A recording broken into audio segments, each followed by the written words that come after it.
चिमगाव नेमका कोणत्या बेकरी कंपनीचा कप केक खाल्ल्याने विषबाधा होऊन 2 चिमुकल्यांचा मृत्यू झाला। मांढरेतील प्रकरण ताजे असतानाच चिमगाव येथे मुदत संपलेला कप केक खाल्लेल्या चिमुकल्या भावंडांचा मंगळवारी मृत्यू झाला। सुरुवातीला आईस केक खाल्ल्याची चर्चा होती, नंतर कप केक खाल्ल्याचे नातेवाईकांनी पोलिसांना सांगितले। विशेष म्हणजे मंगळवारी सकाळी दगावलेल्या मुलाची उत्तरीय तपासणी न करताच त्याच्यावर अंत्यसंस्कार झाल्याने संशय बळावल्याचे पोलिसांनी सांगितले। कप केकमधून विषबाधा झाली असेल तर पोलीस आणि अन्न सुरक्षा अधिकाऱ्यांना केकची उत्पादक आणि विक्रेत्यापर्यंत पोहोचून याचा तपास करावा लागेल। कप केकमधून विषबाधा झाली नसेल तर अन्य कारणाचा शोध घेण्याची गरज आहे। दोन्ही शक्यता घातक आहेत।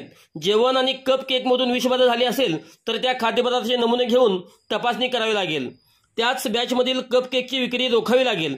घातपाताने विषप्रयोग झाला असेल तर संशयिताचा शोध घेऊन अमानुष कृत्याबद्दल त्यांना शिक्षेपर्यंत पोहोचवावे लागेल। दोन्ही शक्यता घातक असल्याने त्याच्या मुळाशी पोहोचण्याचे काम पोलिसांना करावे लागणार आहे।